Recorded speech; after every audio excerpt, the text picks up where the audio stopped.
Olá, olá, entrando mais uma vez com mais um Musicast número 60, com o tema...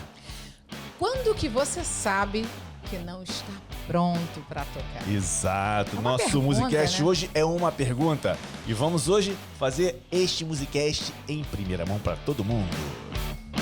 Eu sou Malu Moreira. E eu sou Hélio Moreira. Pois é, Malu, o pessoal pergunta sempre, né, cara? Ai, meu Deus, Hélio, quando é que eu estarei pronto para tocar? Quando que eu vou poder tocar? Eu acho que em tudo na vida você tem uma expectativa, você gera uma expectativa. E a graça está nas expectativas que você gera para tudo que você quer fazer, que você quer construir. Mas aí o pessoal tem um medo, né? O medo de tocar. Sim, como é que faz? Mas relacionado à pergunta, né? Em cima dessa pergunta, no agora, quando você sabe que não está pronto para tocar? Simplesmente quando você não se sente seguro. Seria essa a minha resposta. Porque eu acredito que tudo está ligado não só ao medo, mas está ligado à segurança. Mas né? não tem pessoas que às vezes deixam de começar a tocar e ficam esperando o momento da perfeição e não tocam nunca? Esse é um grande problema que eu digo que 99, 98% das pessoas têm, né? É o excesso de tudo muito melhor. Eu nunca faço tão bem feito. Eu poderia ter feito melhor, eu poderia ter feito um pouco mais. Você quer saber? Eu recebi um vídeo, nós fizemos um concurso da semana de vídeos da outra abertura do Magníficos, e uma menina de 16 anos de idade, a Maria, ela ganhou o concurso. Muito bonitinha ela tocando. 6 aninhos, mãozinha bem pequenininha. E agora a mãe dela mandou para mim 3 vídeos que ela tocou na igreja ao vivo com a banda. E tocou várias músicas, cara. Mas a Maria tem um diferencial. A Maria ela tem é criança. 6 anos. A Maria, ela não está presa à aos insegurança. Os dogmas, né? O que os outros vão... O que as pessoas vão pensar? Os paradigmas ainda não foram construídos na cabeça da Maria. Tipo assim, o que as pessoas vão pensar? Meu Deus do céu, o que as pessoas vão pensar de mim? Esses paradigmas, eles se colocam quando não há apoio, quando não há reconhecimento, quando não há validação, quando não há aplausos. Mas será que isso também não pode vir lá de trás, quando a pessoa era criança? Mas a Maria, no caso da Maria... Da Maria está sendo ao contrário, né? Isso na Maria. No caso da Maria, a construção dela é uma construção saudável. É uma construção de mãe que acredita, é uma construção de pais que acreditam, de igrejas que acreditam, de igreja que acredita, de pessoas da igreja que acreditam, né? Porque a grande maioria... Podia ter aquela barreira, né? Não, é criança. É muito pequenininha, sabe? Nem sei. E a gente sabe que no meio das comunidades, seja a comunidade qual for, os músicos que não são tão bem preparados, eles são colocados de parte. A gente sabe que existia essa seleção. Bom, nós vivemos no meio deles, né? Exato, as pessoas são muito seletivas. Então, o que acontece? Quando você percebe, como não foi construído esses paradigmas ainda na Maria, essas crenças não foram construídas... Ela vai crescendo de uma forma saudável. Ela vai crescendo diferente, com essa finalidade. Tipo assim, eu não tenho insegurança para tocar. Sem esse bloqueio, então, né? eu vou tocar na igreja, eu vou tocar onde for. Mas pode ser que isso venha a construir. Ela, lá mesmo, onde ela tocou, ou então no futuro, alguém fale uma palavra ao contrário daquilo que ela acredita, ela pode interiorizar aquilo. E aquilo pode causar uma dúvida. Uma palavra pode bloquear ela, né? E a dúvida vem a insegurança. E acaba atrapalhando todo o processo. Exato. E aí, aquilo que ela já estava pronta e construída, ela pode desconstruir. E é interessante você ver quantos anos leva para a construção de um prédio. Um prédio. E quanto tempo de implosão para implodir um prédio. É rapidinho.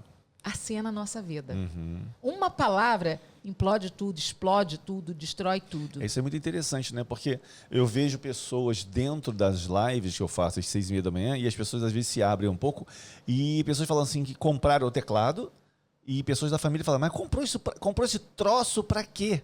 Esse troço, ou seja, eu não entendo do que você faz, eu não entendo do que você gosta. Mas eu posso falar mal, né? Então, assim, por eu não entender, por eu não conhecer, por eu não entender do teu mundo, eu vou criticar o teu mundo. Eu acabo tendo as minhas razões, né? E critico o teu mundo, né? E essa questão da minha razão, a minha verdade, é muito egocêntrica. É muito cruel. Quando você está no meio, não tem a ver com a sua razão, não tem a ver com a sua verdade. Tem a ver, na verdade, com o assunto em pauta e com a compreensão do outro. Porque quando você compreende, é muito mais fácil. Agora, a maioria das vezes a gente entrou por um caminho de crenças, de de paradigmas. Que tem tudo a ver, né, com o nosso tema. A grande maioria das pessoas que você vê, eu acredito que você tenha vários alunos que tenham tocado no passado, tenha feito até concertos, uns tiveram estudaram, mas pararam no meio do caminho por uma palavra, por uma falta de incentivo. Exato. Existem aquelas pessoas que ela sozinha se incentiva, mas existem outras pessoas que precisam de incentivo de alguém. E aí é que está a regra do ser humano, sensibilidade. Eu contei pro pessoal na minha live daquela história que você contou do caranguejo do balde, e eles falam até hoje, não, meu marido é o caranguejo que me puxa para fora do balde. E tem aqueles caranguejos que deixa a pessoa dentro do balde, não deixa a pessoa sair do balde, né? É onde são formados os paradigmas, é onde são formados esses sofismas, essas crenças covardes e destrutivas, né? Que são feitas grandes explosões e implosões internas das pessoas, destruindo suas construções. Hélio, tudo que é ligado a sonho, tudo que é ligado à realização, tudo que é ligado a desejo, tudo que é ligado a algo de conquista, dependendo do incentivo, como eu te falei, há pessoas que se auto-incentivam, ela é a força dela. Mas tem pessoas que dependem muito. Tem muitas mulheres que se olham no espelho, eu sei por atendimento, e não se sentem bonita, não se sentem... E às vezes é uma mulher bonita. É uma mulher bonita, e aí ela se olha como sempre a secundária, e ela está sempre se escondendo. Você vai ver aquela mulher se escondendo por detrás de um bolo gostoso que ela faz, você vai ver aquela mulher se escondendo por detrás de algo que ela leva a filha para fazer, olha, que ela faz na filha. Isso aí até tem uma... Será que alguém pode se esconder atrás de um teclado?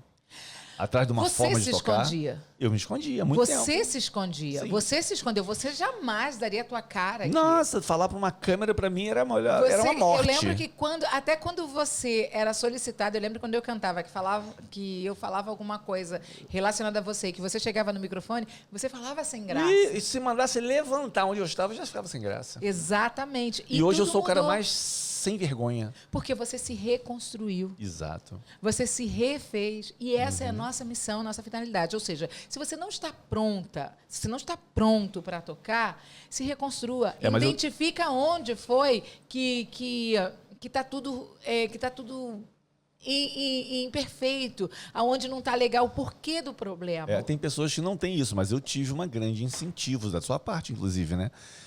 Outros colegas falavam, você tem que gravar sem gravar, mas você que foi que mais batia na tecla, você tem que gravar, você tem que gravar, você tem que gravar, você tem que gravar. E eu tinha um medo da câmera, até que eu resolvi encarar a câmera, né? E eu trabalhei muito com você uma parte que eu falava assim, imagina, Hélio, imagina quando as pessoas ouvirem você fazendo isso, imagina quantas pessoas você pode alcançar. Você trabalhava a ideia, eu imaginava levar aquela coisa você para o campo de imaginação, porque nós somos 100% visuais, nós somos 100% auditivos, então assim, e nós somos 100% sinestésicos. E aquilo que você imaginou naquela época já chegou muito além, né? Muito além, muito além. E assim, quando você que está aí aqui me ouvindo, nos ouvindo agora nesse podcast, Musicast, podcast, entenda uma coisa, tudo que é relacionado a um desejo, a um sonho, uma meta, um objetivo, você precisa levar para o campo da imaginação. Porque eu sempre falo isso. Que a menina de 6 anos está tocando. Porque para ela já aconteceu. Então, para ela, aquilo ali faz parte da imaginação, do mundo da imaginação. Isso. Uma criança, ela não difere imaginação de realidade. Dos 3 aos 10 anos, ela vive no mundo dos sonhos. Ontem foi aniversário do Anthony, nosso netinho. E ele pediu o quê? Um macaco. Um macaco. E você buscou o macaco para ele, só que ele queria um macaco do zoológico. Ele queria de verdade. De verdade. E aí ele falou, vovó, mas o macaco não anda, o macaco não fala, como se o macaco falasse. Então, assim, na cabeça dele, é muito fácil pegar um macaco no zoológico e trazer para casa. Tudo é possível para uma criança. Tudo é possível. Então, para ele, tudo é possível. Tudo precisa ser possível para nós. Quando chega uma certa idade, isso já é quebrado. Por quê? Porque a gente já não acredita mais no Papai Noel, a gente já não acredita mais no Coelhinho da Páscoa, a gente já não acredita mais na fantasia, nas princesas da Disney, né? Então, tudo deixa de ser fantasia e vira realidade. Exato. E aí tem aquele ditado que a realidade é crua, é nua, né? A realidade, isso é um choque de realidade, acorda para a vida. E quando você tem esse despertar, você se assusta. E aí você deixa também de acreditar que é possível. Exato. Então, não é que você não está pronto para tocar. eu acredito que talvez você não esteja acreditando que é possível tocar. Exato, tem que começar por dentro, né? Qual é o nosso primeiro tópico, Marluce? Então, a gente vai para outra pergunta. Uma pergunta que nos fizeram é: estudo todos os dias, Hélio. Quando vou saber que eu estou pronta para tocar ao vivo? Aí é aquela resposta que ninguém quer ouvir, né? Você não vai saber. Por quê? Porque você nunca vai estar tocando 100% certo. Porque as pessoas pensam assim, não, para eu tocar ao vivo eu não posso errar. Eu tenho que tocar sem errar. E é impossível. Não é que ninguém toque sem errar, mas eu já toquei milhares de vezes e errei. É normal a gente errar. É lógico, você não vai estudar 2 vezes uma música e tocar ao vivo. Você não vai conseguir tocar. Claro que não. Mas se você estuda, se você bota embaixo do dedo, estuda, sempre vai ter um erro. Sempre ela vai estar precisando melhorar. A música, por mais que você toque, ela sempre vai estar precisando dar mais um tapa. Ou seja, dar mais um estudo nela. Mas será que não é tudo quanto é aprendizado, por exemplo, idiomas também? Quando você acha que você está... eu falo muito bem a língua tal. Você está sempre precisando melhorar alguma coisa. Às vezes é uma fonética, às vezes é um...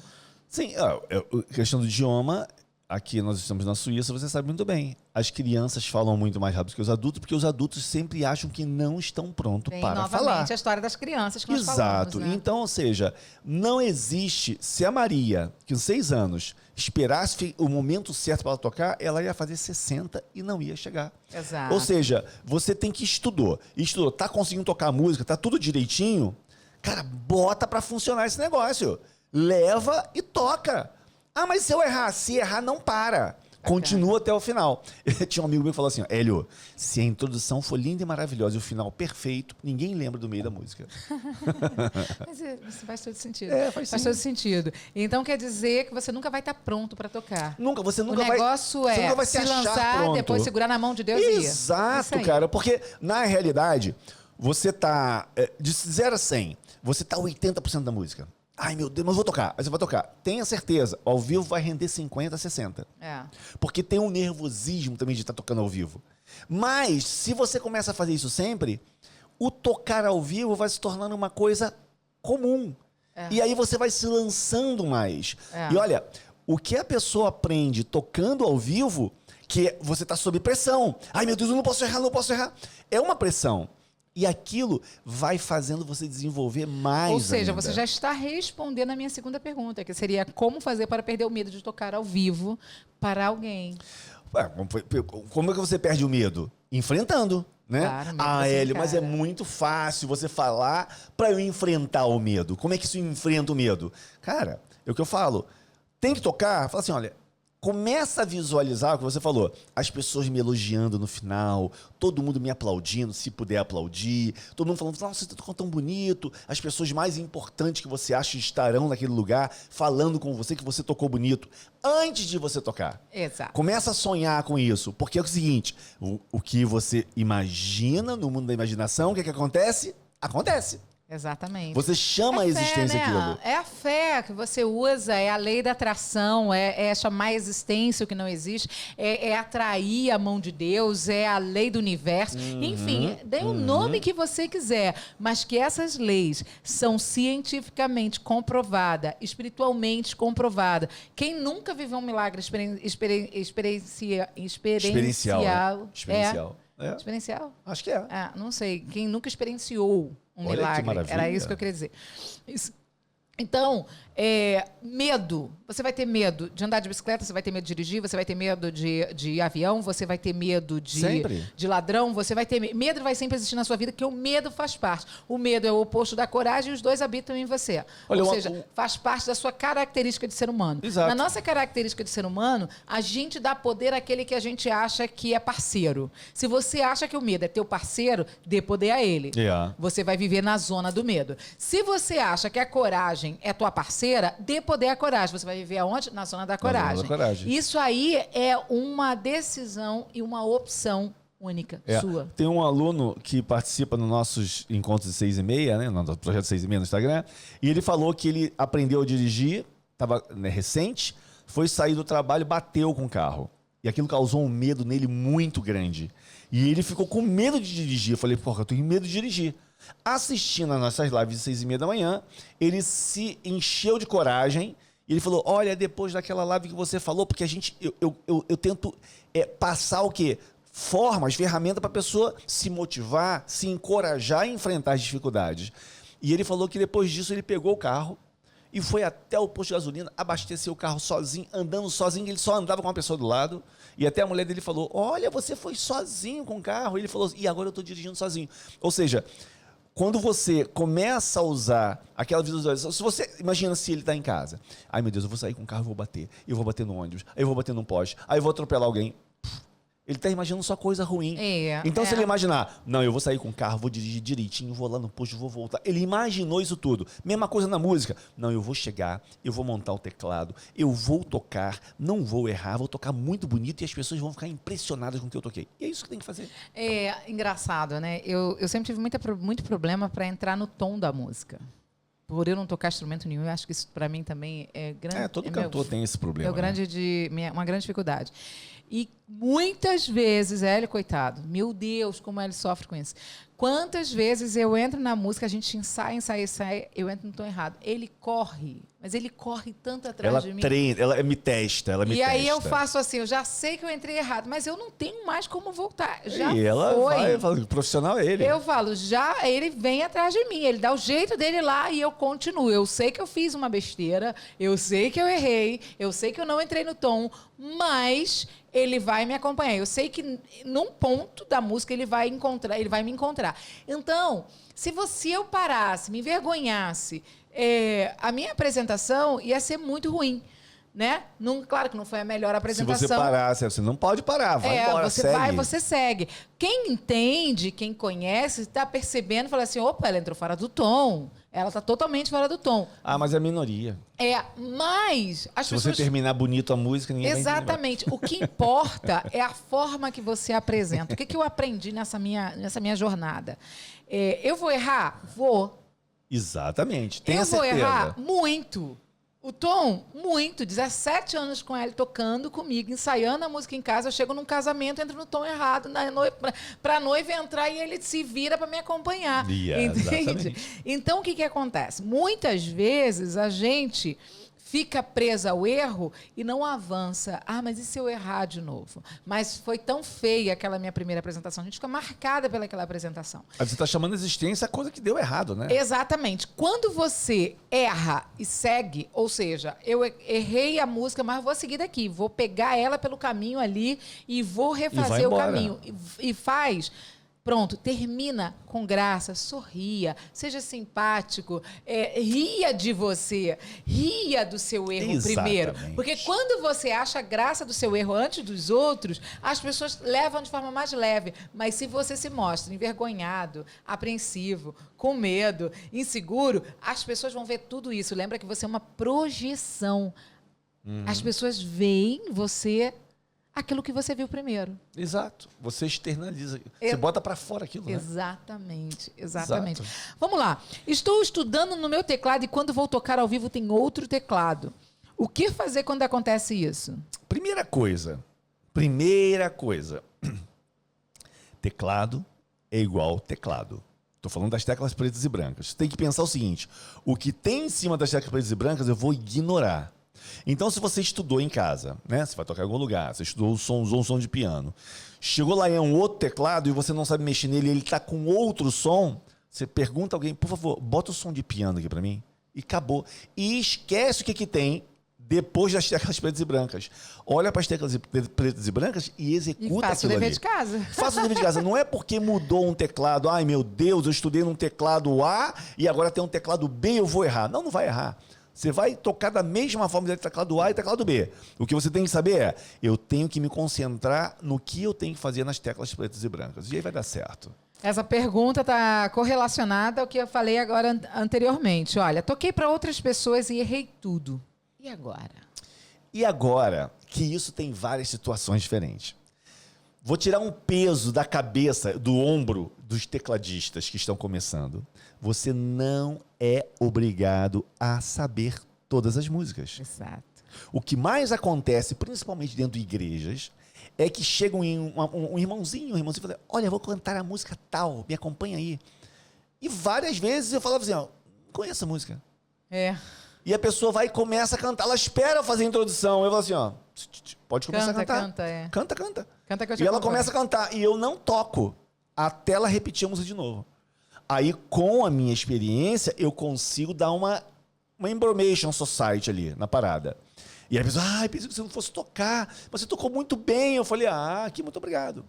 Mas eu não sou obrigado a conhecer música nenhuma. Também tem essa questão, né? Que as Tem pessoas essa acham questão. que o tecladista ele tem que saber toda a Exato. biblioteca musical do mundo. E não é por aí. O que é interessante você saber como tecladista? Isso é muito importante, Malu. A pessoa tem que entender isso e tem que botar isso dentro dela.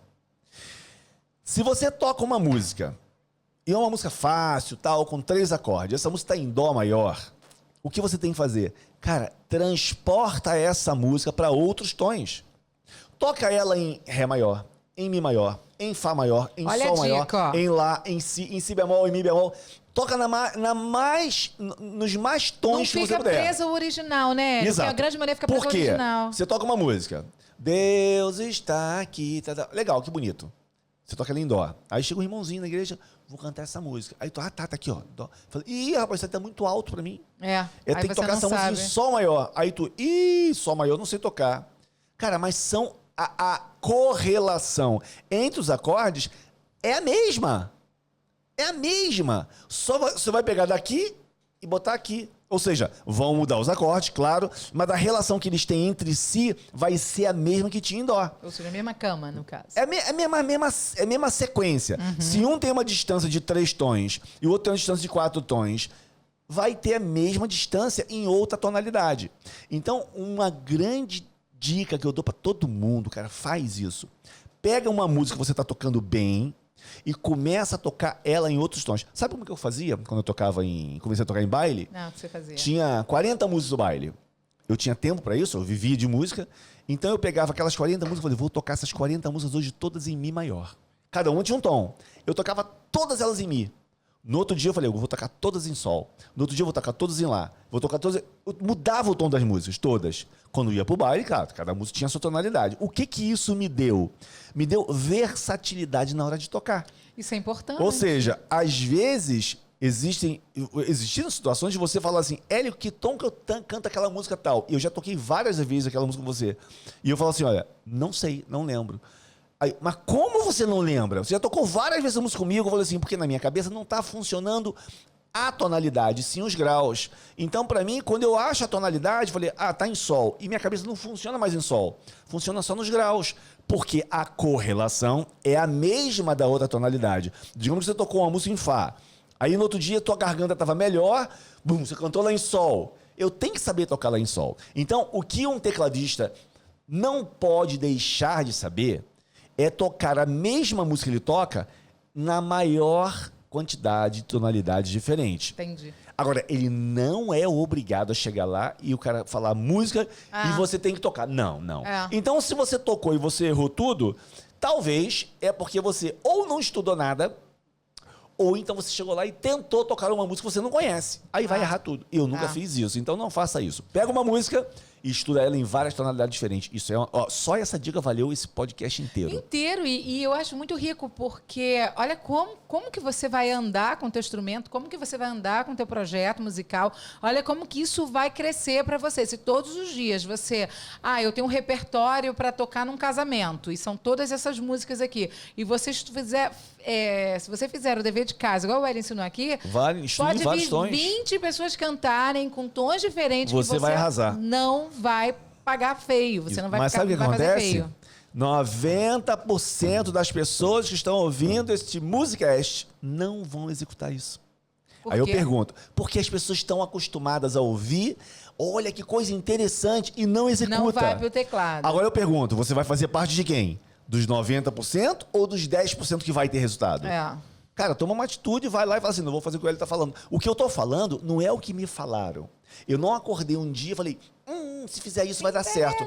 Cara, é muita experiência em cima das teclas. 31 anos dando aula e mais de 40 tocando. Então não tem para onde correr.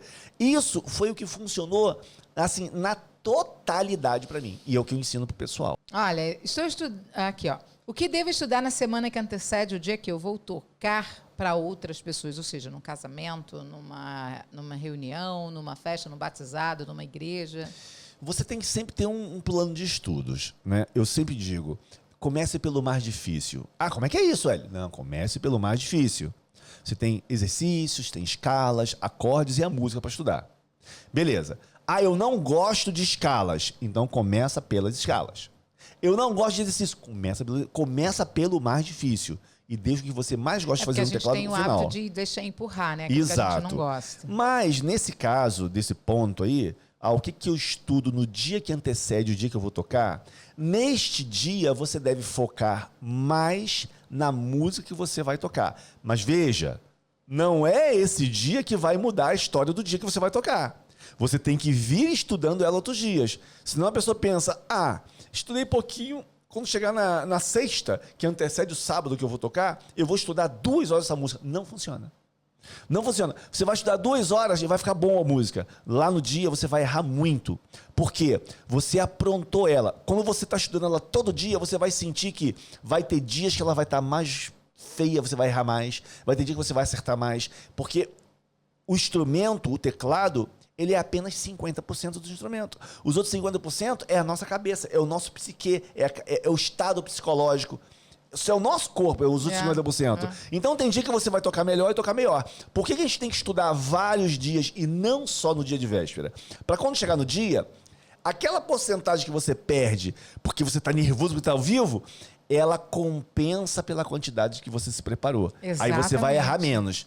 Entendeu? Exatamente. Isso que ele deve fazer na véspera. E às vezes são erros até meio que imperceptíveis, né? Você maioria que percebe mais do que as outras pessoas. Nesse caso, Malu, a maioria, quiçá 90%, só o músico percebe. Ninguém percebe. Olha só que legal. Hélio, quando eu for tocar ao vivo, eu devo usar o pedal de sustain? Sempre. Aham. As pessoas perguntam... É a beleza, né? Do som, né? Cara, se eu for tocar ao vivo sem som. pedal de sustain, não tem piano bonito. Perde aquela... Não tem. Perde a beleza, exato. Você vê, o piano acústico mais simples que existe, ele tem 2 pedazinhos. Um é o de sustain e outro é de surdina, para deixar o som mais abafado. Que praticamente eu quase nunca uso. Eu só uso de sustain. Então você vê, se você vai tocar ao vivo, você tem visual de sustain... Para tocar ao vivo? Não, para estudar também. Você usa para estudar e para tocar ao vivo. O pedal de sustain, ele é uma extensão das suas mãos. Aham. É ele que te dá apoio para você tirar a mão de uma nota e tocar outra sem que aquela nota pare de soar. Também é muito complicado, porque você não pode deixar aquela nota soar e embolar com uma nota de um próximo acorde. Então a pessoa tem que estudar sempre com pedal de sustain. Bacana. E para tocar ao vivo, pedal de sustain. É a beleza da sua apresentação. Sempre. Na hora de tocar ao vivo, eu toco uma música decorada ou com um papel para me guiar? Posso responder essa? Com a vontade, por favor. Mas é óbvio que com papel. Sim. Sabe por quê? Porque Não assim... tem mérito nenhum, né, Não Maluce? tem mérito. As pessoas não querem saber se você tocou com papel ou sem papel. Elas querem saber se você tocou bonito. Bonito. E o que acontece? Eu sou a rainha de comer letra. Aí quando eu esqueço, eu vou pro nananã. Imagina se não tiver lá Malu minha é a pastinha. rainha do nananã. Menino, quantas vezes? Às vezes dá o branco, eu dou um sorriso. Você imagina, você vai tocar igual nós tocávamos. Eu toquei na Orquestra Tabajara. Lá nós tocávamos uma média de 45 a 50 músicas por baile. Tudo bem, era praticamente 85% era sempre as mesmas músicas. Toquei 1 ano, então chega depois de um tempo que está tudo na cabeça, você nem abre mais a partitura daquilo ali. Mas no início eu abria tudo e tocava com tudo. Então, tocava tudo lendo, tocava sem ler. Para mim era a mesma coisa. Mesma coisa. É lógico, mas olha só, é lógico. Como está a pergunta, você leva o papel cifrado para se guiar é uma coisa. Agora você tem que estar desprendido dali. Né? Você não pode estar ali desesperado lendo. Se o teu olho embaralhar um pouquinho, acabou, você se perdeu. Errou. Aí você não estudou o suficiente. E o bacana é para você também imaginar assim, você treinou com uma cantora, no caso, ele treina comigo, né? Ele sabe, ele coloca ali a nota que é para tocar aquela música. Ele abriu a folha, ele já sabe a nota que vai ser, ele vai embora. Exato. Né? Então isso também vai te dar um guia muito interessante, porque talvez você pode esquecer. Assim como eu esqueço a letra, você pode esquecer a nota. Claro, e sempre que a gente tocou, você tinha a sua pasta e eu tinha a minha. Até hoje, né? E assim, eu já sei a maioria, praticamente todas eu sei de cor dela. Mas eu abro. Por quê? Cara, se me der um brancozinho ali no meio, eu dou uma olhadinha ali, já sei onde eu tô. Opa, já me miguar, porque... Você estava fazendo uma live semana passada, você estava falando do Renato Russo, né? De uma música tão bonitinha que ele cantou no show dele ao vivo. E o violão dele estava desafinadíssimo. E teve alguém que falou, seu afina o violão, né? Que estava desafinado.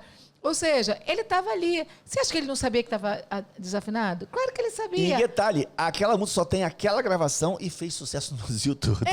Mas a graça foi da essência que trouxe aquilo ali. É o momento. É o momento, E ele exatamente. errou no meio também, feio ali. Mas tudo ficou registrado. É o momento. É o momento, exatamente. Ou seja, não adianta fugir, você vai sempre errar quando for tocar ao vivo para outras pessoas. Não tem pra onde correr, com certeza. Isso é verdade, Hélio? O quê? Não adianta fugir? Você vai sempre errar? Não adianta fugir, vai errar. Olha, eu toquei em 2 eventos do Montreux Jazz Festival. E eu errei nas 2. Todo mundo errou, o baterista errou, o baixista errou. Mas ninguém percebe. Outro pianista, que é o Floriano, que é muito meu amigo, também errou. Mas ninguém percebe, são erros que não tem como você tocar 1 hora de show de coisas complicadas, de acordes complicados e não esbarrar numa nota. Agora, uma coisa é você errar tão feio que todo mundo perceba, e outra coisa é você fazer um erro que só você percebe ou só os músicos percebem. Quem se lasca, na verdade, de tudo isso é o cantor. Não, se ele errar. Não, se o cantor errar, lascou. Agora, porque ele está fazendo solo. Porque ele está fazendo solo. É a mesma coisa. Se eu estiver fazendo um solo, aí, irmãozinho, eu tenho uma obrigação e uma responsabilidade muito grande de não errar. Por exemplo, os metais, saxofone, trombone, trompete, estão tocando em naipe, juntos. Se um der um errinho, não aparece, vai embora no bolo. Agora, se um instrumento, aquele trompete ou saxofone, for fazer um solo, aí ele não pode errar. Não pode errar, exatamente. Não pode errar. Então, olha, Hélio, eu estudei sozinha no meu teclado para tocar ao vivo, mas na hora de tocar, tinha outras pessoas tocando outros instrumentos junto comigo. Não conseguia. E agora? Exato. O que acontece é o seguinte, Malu, as pessoas estudam em casa sozinha. Então você tem 2 formas de estudar uma música.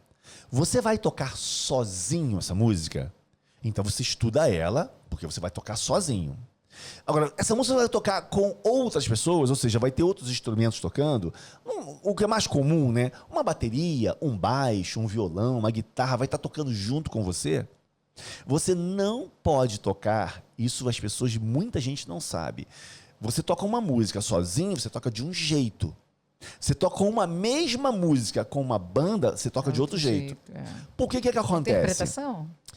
É a forma de tocar. Porque você tem o piano, o teclado tocando, você tem o violão tocando, a guitarra tocando. São 3 instrumentos de harmonia.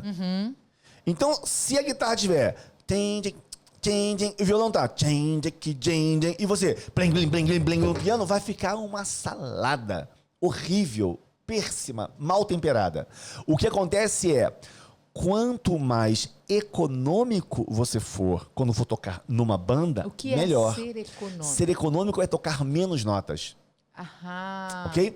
A gente brinca muito no meio dos músicos, pelo menos no Brasil a gente brincava, quando alguém estava tocando muita nota na banda, um vinha com a vassoura do lado do instrumento dele e ficava varrendo o chão. Tipo assim, quer varrer o quê? Tô varrendo as notas que você tá tocando. Tem tanta nota que tá caindo no chão. Não estão sendo usadas. Tá atrapalhando. Então, ou seja... a forma de tocar o teclado, você toca com menos nota. Você preenche os acordes e você encaixa no ritmo todo tocando. Harmonia, né? Se o violão sozinho vai tocar, mas ele tem a guitarra, tem um piano, ele não vai tocar, ele vai tocar, ele vai tocar mais econômico. Se o piano sozinho vai tocar, blém, blém, blém, blém, blém, blém, tem uma banda toda tocando e vai tocar, blém, blém, blém. Ele vai ser mais econômico, porque as notas que ele não está tocando no ritmo, né, o ritmo que ele está deixando de fazer para ficar mais econômico, os outros instrumentos estão trabalhando também ali. Exatamente. É uma harmonia, é assim que gera a harmonia, né? Por isso que se você estudar sozinho, de um jeito, for tocar em um grupo e você tocar da mesma forma que você estava estudando, não vai dar muito bom. Então, no caso, o que a pessoa pode fazer? Ela estuda sozinha, ela estuda com playback? Interessante. É uma boa forma de estudar. Mas o que é legal é, Se você está estudando sozinho, você sabe tocar com uma banda, você já tem esse pensamento que você tem que ser mais econômico.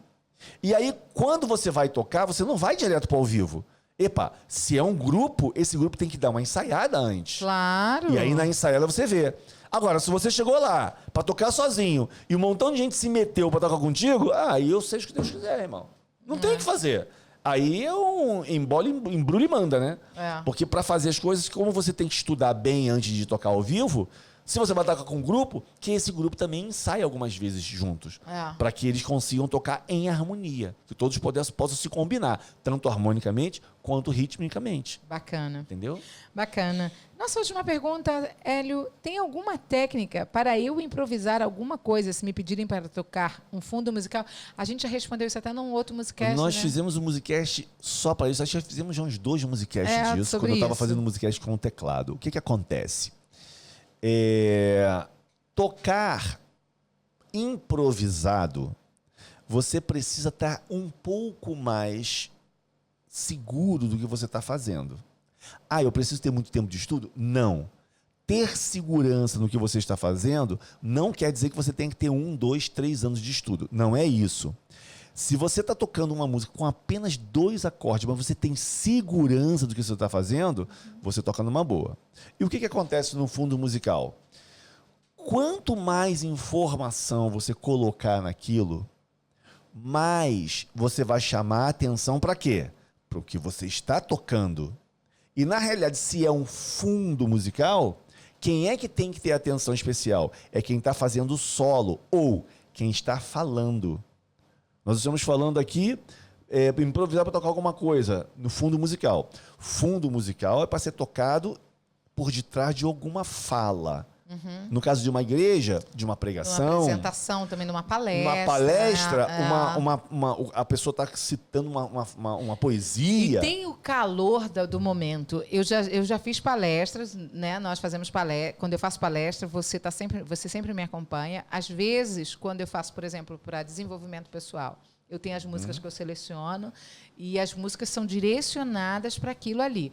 E, às vezes, o Hélio fica livre e ele percebe o nível de emoção que eu estou no momento, ou seja, é uma percepção muito grande que a pessoa precisa ter de quem está se apresentando. Ou seja, se você está trazendo algo que você vai... se aquela pessoa que está falando, né, o apresentador, o palestrante, está trazendo algo que emocione a plateia, o fundo musical encaixa de uma forma sutil, bem linha, fazendo uma cama bem suave, para que aquele nível de emoção aumente ainda mais e traga mais ainda sucesso para quem está apresentando e o resultado esperado dele, porque traz um resultado muito grande. O que acontece com isso? Quando o músico se apresenta assim para alguém que está palestrando, seja qual for, seja religioso ou não, seja numa igreja, seja para um auditório, não importa. Isso vai trazer para você uma credibilidade muito grande para o palestrante. Tem palestrante que ele vai para todo lado, mas ele não larga o músico dele. Uhum. Por quê? Porque o cara entende da sensibilidade dele. O cara faz parte da fala equipe. Dele. Exatamente. Ele fala, não, eu não fico sem o meu pianista, não fico sem o meu tecladista, não fico sem a pessoa que está do meu lado, porque ele me entende. Só de olhar para o Hélio, ele já sabe quando eu quero que ele aumenta, quando eu quero que ele abaixa. Ele já percebe tudo no meu tom de voz, na emoção que eu lanço na minha voz. Então, para um palestrante... está em linha com um músico sensível à fala dele, é um casamento perfeito. Exato. Você lembra que eu fiquei muito tempo na Igreja Cristo Vive com o Miguel Ângelo, que é um grande amigo nosso, lá em Portugal. E ele sempre, no final das pregações dele, as preleções dele, ele pedia, ele olhava para mim e eu ia para o piano e fazia um fundo. E ali ele já falou várias vezes para mim, falou assim, cara, é sensacional o que você faz, porque me ajuda muito. Ou seja, foi muito grato e eu, nisso. Lógico, devido à minha experiência e tudo mais, eu realmente ia na onda dele. Até a tonalidade eu mudava por causa do que ele estava falando. Exato. Mas, para um aluno meu, para alguém que está começando nas teclas, se virar numa improvisação, você está lá numa igreja, num salão, e a pessoa fala, fulano, você pode fazer um fundinho musical ali e tal? Entenda, Uma coisa que você não deve fazer é tocar uma música conhecida. Não faça isso. Olha que bacana você falar isso. Não faça isso, porque isso dispersa a plateia. vai chamar a atenção da plateia para a música. Não, o pessoal vai ficar cantando a música. O objetivo não é esse. É o que nós falamos. Você tem uma imagem. Você vai botar um fundo nessa imagem. Cara, se o fundo chamar mais atenção do que a imagem, acabou. A imagem somou. Mas esse fundo tá bonito. Nós estamos sobressaindo sobre esse fundo. Não, nós estamos. Então o que acontece? Estou sobressaindo. Ela tá sobressaindo, sim. O que acontece? Quando você vai tocar e fazer um fundo musical, eu já falei isso e eu vou falar agora meio que detalhado o que você tem que fazer. Normalmente, você toca acordes de descanso, não acordes que peçam uma resolução. O que é isso, Hélio? O que é acorde de descanso? No campo harmônico, nós temos os 7 graus do campo harmônico, que eu já tenho lá, eu tenho um musicast falando sobre isso. Você pode procurar aí e você vai ver musicast falando sobre o campo harmônico. Nós temos o primeiro, segundo, terceiro, quarto, quinto, sexto e o 7º grau. O 5º grau, ele é um grau de preparação, ele pede uma resolução. Então, ele não é um grau legal para usar. O que eu devo usar então, Hélio?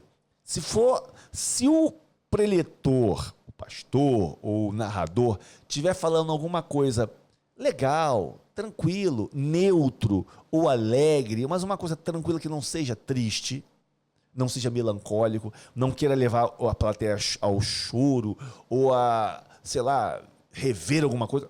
Porque tem fundo só de stand-up. Sim, sim. Você já até fez isso. Mas aí, se ele estiver fazendo isso, você vai usar acordes maiores. E o que eu oriento? Usa o 1º e o 4º grau. O que é isso, Hélio? Se você está em Dó maior, usa Dó maior e Fá maior. O tempo todo? O tempo todo. Mas se ele estiver pregando meia hora, fica meia hora fazendo isso. Mas eu vou tocar só os acordes? Sim e não. Nos meus musicasts, onde eu ensino como fazer um fundo musical, eu mostro que você pode usar 3 notas na mão direita fazendo um solo, sem ter que mudar elas quando você muda o acorde na mão esquerda. Então aquilo você pode ir alterando o ritmo, ir alterando a forma que você toca os acordes e a quantidade que você faz aquilo na região média, aguda, super aguda e tudo mais. Agora, se o pregador, o preletor, está falando uma coisa mais reflexiva, né? Mais talvez melancólica ou triste. Triste não é de choro, mas uma coisa triste, uma coisa mais séria, reflexivo. Um reflexivo, bem reflexivo, tristão mesmo. Você vai usar tons menores. O que eu uso, Hélio? Cara, você pode usar, no caso do Dó maior, você vai usar Lá menor e Ré menor. Acabou. Bacana. Lá menor e Ré menor. Lá menor e Ré menor. Ok? E você vai ter um resultado legal. Então você pode, inclusive, variar isso dentro do que a pessoa está falando. Agora ele está pegando um pouco mais reflexivo. Aí tu desce para um Lá menor e Ré menor. E agora ele subiu para uma coisa mais legal, por exemplo, tal. Eu vou para Dó e Fá, sabe? Há momentos que eu gosto de dar uma pausa, e eu já percebi inúmeras vezes, quando eu dou a pausa, o Hélio dá uma crescida, sabe? Esse momento fala com a plateia de uma forma incrível. Agora, eu tenho uma sugestão para você, e gostaria que vocês aí de casa dissessem se sim ou se não. Se é interessante para vocês, eu gostaria que vocês escrevessem muito sim, muito sim, muito sim, muito sim. Se não é interessante para vocês, eu gostaria que vocês escrevessem muito não, não, e se tiver na plataforma de podcast, só imagina. Por quê? Você que está no YouTube. Por quê? Eu sugiro, tá? Uma sugestão, uma viajada aqui na maionese, no ketchup, no que tiver. Eu sugiro que você poderia pegar algumas palestras, pode ser em inglês, pode ser em português ou em alemão, enfim, com essa pegada. Por exemplo, sem o som, só com o som da fala da pessoa, sem o som de piano embaixo. Você pegaria, por exemplo, um stand-up. Como é que você colocaria fundo no stand-up? Como é que você colocaria fundo numa mensagem reflexiva? Sabe? Pode ser, não precisa ser só evangélico. Por exemplo, tem muito trabalho motivacional que requer, requer um fundo e não tem. Muito. Né? Como é que você colocaria? Eu gostaria que, assim, é apenas uma sugestão. Se você achar interessante, ensinar, ao invés de uma música, ensinar também esse caminho para o pessoal que está tocando teclado. Porque muitas pessoas também querem. Tem tantos palestrantes na cidade. Olha, eu posso acompanhar você com esse fundo aqui. Eu posso acompanhar você assim, assim. A gente pode fazer isso no Muse Live, que são as terças-feiras. Então, seria no Muse Live. E eu vou preparar. Vou pensar sobre isso. Você falou sobre o stand-up e você lembra que lá em Portugal, em Lisboa, como é que era o nome do stand-up? É o Ostra Azul. Ostra Azul. Ou seja, eram 7 portugueses comediantes em cima de um palco, tocando. E eu fui convidado a estar lá, né? Foi até um outro músico que não podia e me passou, vai lá e tudo mais. E eu cheguei lá e eu não sabia nem o que ia acontecer. E eles falaram, Hélio, é um stand-up comédia, a gente pega os temas e você fica no palco junto com a gente. Eu ficava no palco junto com eles. E aí nós ensaiávamos, e detalhe, ensaiamos muito. E eu descobri que o português, de Portugal, o português mesmo, cara, ele é excelente em comédia. É, sim. E eu tive que entrar, eu não sabia o que eu ia fazer, meu Deus, o que eu tenho que fazer aqui? E aí, conversando com eles, a gente passando quadro a quadro, e a gente foi encaixando ali. Olha, eu sei que o resultado final foi uma coisa sensacional. Porque não tinha fundo musical de play, pra pessoa ficar falando, não. Até tinha umas coisas lá engraçadas que eu fazia, mas depois tinha que crescer. Entrava pedaço de músicas famosas, entrava coisas improvisadas fora. Que como era um stand-up comedy e era de improviso, tinha muita coisa que acontecia nos espetáculos que não estava combinado. E aí, meu irmão, é o que ele falava, Kelly, a gente se vira e você se vira também. E eu me virava. E eles adoraram aquilo. Eles adoraram, né? E eles foram muito gratos. Foi sensacional. Aquilo ali foi muito legal e foi uma experiência... Eu acho que é uma experiência única, porque eu nunca tinha tocado daquele jeito. Stand-up também. E para fundo musical, para fazer as pessoas rirem, que é muito melhor do que fazer as pessoas chorarem. Foi muito legal. Mas eu acho que é uma boa... Não sei, você em casa, você vai me dizer o seu feedback, vai ser super importante. Nós vamos fazer. Eu acho que é bem interessante, porque você pega lá uma coisa, uma palestra, um vídeo motivacional nós vamos preparar, top. Vamos preparar essa parada. Bacana. O que eu quero dizer pro pessoal aqui é o seguinte, olha só, você tem que estar preparado ou preparada para o que der e vier.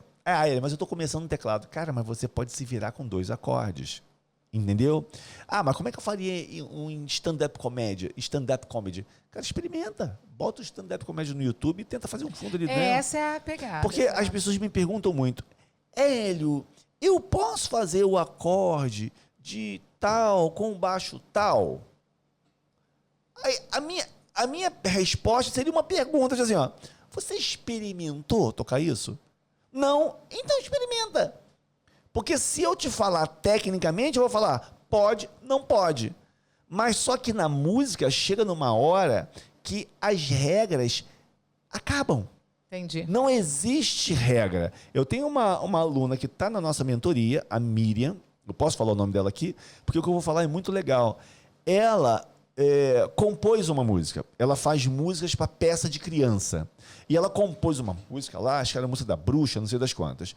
E ela botou umas coisas, ela botou uns harmonia muito maluca, cara, foi muito louco. Hélio, tá certo o que eu tô fazendo? E eu respondi, a composição é sua, não existe regra.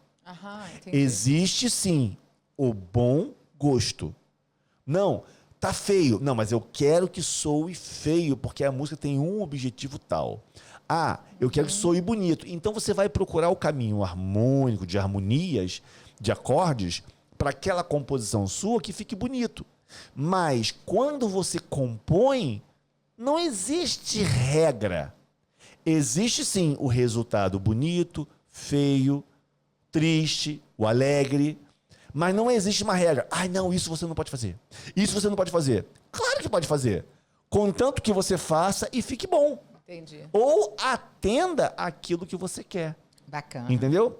Então, na realidade, Malu, você... como é que você pode, no geral, saber se você está pronto para tocar ao vivo ou se você não está pronto para tocar ao vivo? Não existe régua para medir isso. Não existe a régua que você meça isso. Porque, como eu falei, você tem que levantar da cadeira, ir lá e fazer. Ah, mas eu tenho medo. Então vai e faça.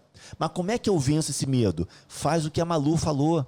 Começa a imaginar na sua cabeça as coisas acontecendo de forma positiva. Eu já falei isso aqui em outra ocasião, mas eu gosto de falar de novo isso. Isso é muito interessante. E eu ouvi isso do Tony Robbins. Pegaram 2 grupos de basquete. 2 grupos jogavam iguais. Deixaram eles treinando, jogando bola na cesta. Mas treinaram muito. O outro nem encostou a mão na bola, os outros grupos. Só ficaram de olhos fechados, imaginando eles fazendo a cesta. Não errando. Eles não podiam imaginar errar a cesta. Então, no mundo da imaginação, tudo é possível. Então, eles acertavam a cesta. Quando foram fazer a prova com os 2, o grupo que não encostou na bola, cara, acertou o dobro de cestas do que o grupo que treinou com a bola. Olha só. Então, olha que coisa engraçada, louca. Porque você sabe que funciona. Tem provas que funciona. Então, você tem que usar para você. Sabe o que as pessoas falam, Malu? É assim, ó. Olha, não fala coisa ruim, não. Porque isso atrai. Cara, se você falar coisa ruim, atrai coisa ruim, então, se você falar coisa boa, vai trazer coisa boa. Se eu falar que a minha apresentação, falar assim, dentro de mim, dentro da minha cabeça, ai meu Deus, vai ser uma droga, ai caramba, eu vou errar, ai eu vou estar nervoso, ai meu Deus do céu, todo mundo vai estar me olhando, ai se eu errar vai todo mundo rir na minha cara. Você está preparando um ambiente ruim para você. O que vai acontecer no outro dia? Exatamente isso que você está pensando. Exato. Agora, se você pensar assim, ó, não, eu vou tocar como se ninguém estivesse ali, vai sair bonito, eu vou acertar tudo, não vou errar, o que eu errar ninguém vai ver que eu errei, eu vou ser elogiada no final, vou ser elogiado no final, as pessoas importantes vão estar ali, vão estar me elogiando. Cara, a probabilidade que você tenha um fracasso é quase zero. Quase zero. Porque você está se predispondo para aquilo. Então, independente se você tem 2 meses, 1 mês. A Maria Rita, cara, eu acho que ela tem 2 mesezinhos estudando teclado. E detalhe, ela começou a aprender de 6 anos, vendo as lives da Musi Live, nossa, no YouTube. Incrível, incrível.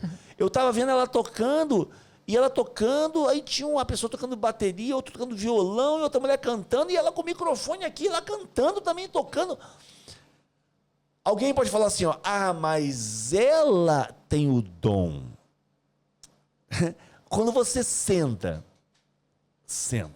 aí sobe um pianista no palco, senta no piano e toca um concerto lindo e maravilhoso, clássico. Uau, esse cara tem um dom. Dom? Você sabe quantos anos aquele cara ficou com a bunda sentada num banco estudando aquele piano?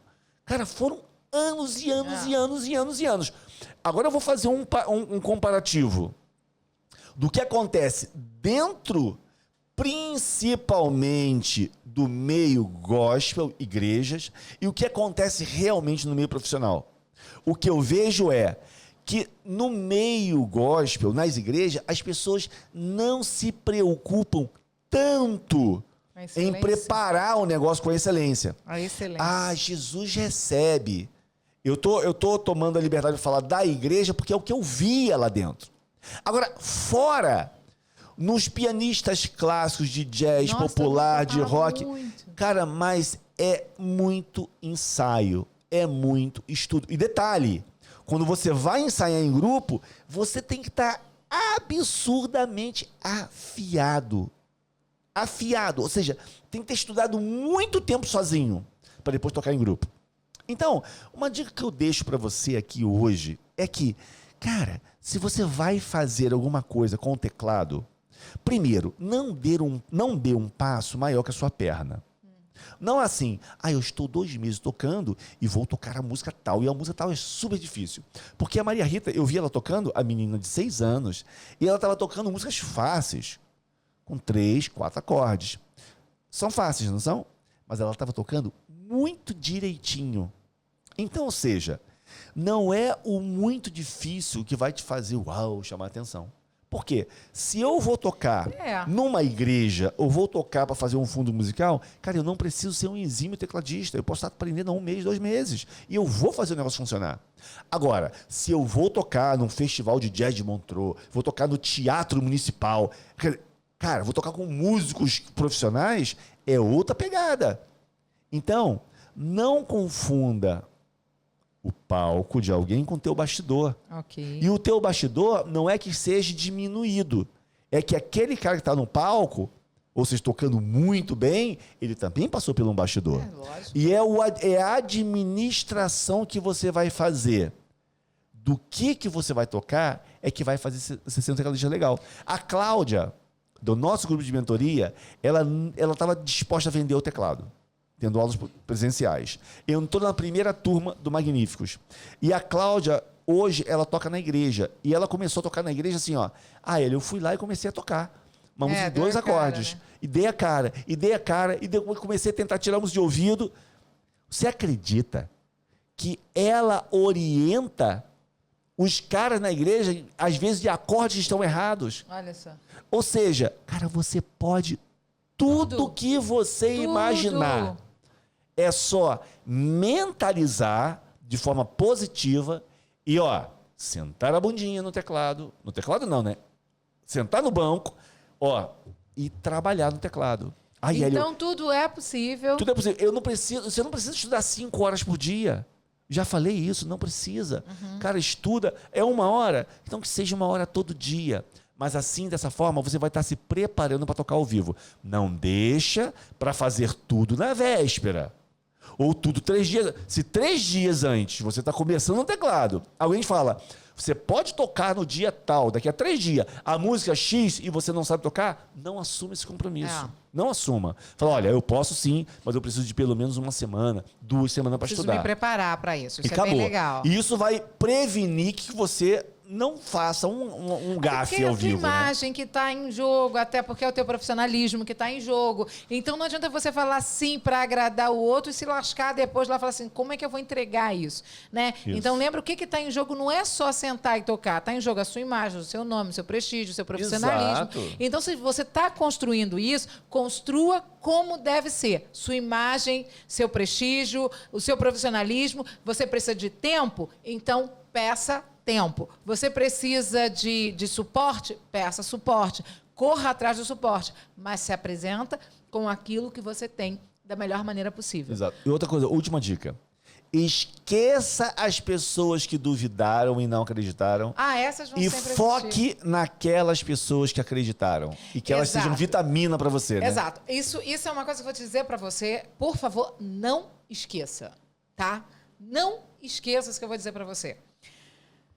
Para de gastar energia, gastar tempo com quem não está nem aí para você. Pare de gastar tempo com quem não acredita em você. Pare de gastar tempo com quem não soma com você. Pare de gastar tempo com quem não dá a mão a você. Começa a colocar os teus projetos, seus sonhos em quem quer ouvir você, em quem quer ver você crescer, em quem precisa ver o teu sucesso. Exato. Tem muitas pessoas que querem sentar na plateia. Sabe qual é o problema? O problema é que muita gente pensa assim, quando fulano me vê fazendo isso. Não, esquece o fulano isso. Esquece. E foca naqueles que sentam e te aplaudem. Você não tem que provar nada para ninguém. Você não tem que provar nada para ninguém. Você não tem que justificar nada a ninguém. O fulano é o fulano, ele que se envenene com as frustrações dele, ele que se envenene com o próprio veneno dele, e você segue com o teu sonho, com o seu projeto e sendo aplaudido por pessoas que realmente gostam de você. Eu fico por aqui. Essa foi a palavra da Maluzinha. Eu fico por aqui. Para fechar. Gente, esse foi o Musicast 60. Como que você sabe que você está pronto para tocar? Eu sou o Hélio Moreira. Eu sou a Malu Moreira. E olha, divulgue esse podcast, compartilhe, ouça mais vezes e se alimente com essa parada, porque a gente tá aqui para deixar você cada vez mais motivado, mais preparado para você tocar ao vivo, seu facão.